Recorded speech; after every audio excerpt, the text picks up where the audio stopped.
குழந்தையின் கல்வியின்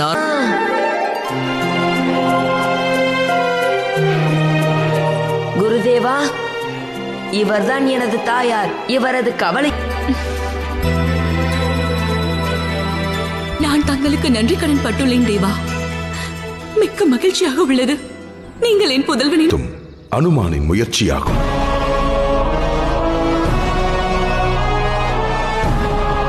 உண்மை என்னவென்றால் அவனது அவர் எங்கே?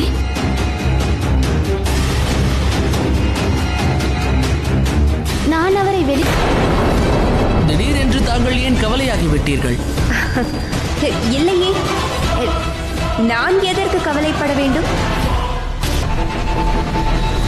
ஹனுமான் முதல் முறையாக என்னை தாக்கிய பொழுது, தாங்கள் என்னை தடுத்த பொழுது தாங்கள் என்ன கூறினீர்கள்? ஹனுமானை சனிக்கு எதிராக திருப்புவதாக.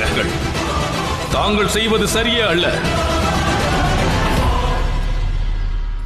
இதோ பார் ராகு,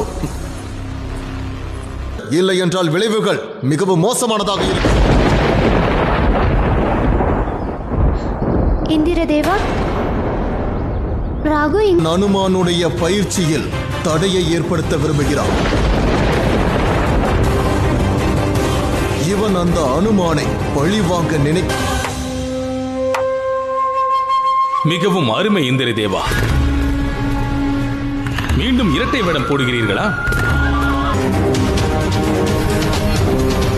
இப்பொழுது என்ன செய்வது? ராகுவை பின்தொடர்ந்து சென்றால் அனைவருக்கும் சந்தேகம் வந்து தங்களின் முகத்தை பார்க்கும் பொழுதே தெரிகிறது மகாதேவா, ராகு மிகப்பெரிய இன்னலத்தை ஏற்படுத்தப் போகிறான் என்று. இப்பொழுது ராகு தான் தோன்றியதற்கான காரணத்தையும் தான் ராகு தன் பிராப்தத்தை மட்டும் செய்ய போவதில்லை. மாறாக சனி மற்றும் அனுமன் இவர்களுக்கிடையே, ஏனெனில் பயிற்சி துவங்கிவிட்டால் நானும் அனுமானும் ஒரே சக்தி கோட்டில் இணைந்து பயிற்சியை தொடங்குவதற்கு முன்பு அந்த ராகு எனும் பிரச்சனையை அழித்துவிட்டு வருகிறேன். இது என்னுடைய கடமையாகும் சூரிய தேவரே. நிச்சயமாக அந்த ராகுவால் தங்களின் பயிற்சியில் இடையூறு வராமல் பார்த்துக் கொள்கிறேன். ராகுவை அருகில் வைத்துக் கொள்வது நல்லதல்ல. நான் அறிவேன் சூரிய தேவரே. ராகு நினைத்தால் எவருடைய நடைபெற வேண்டும்.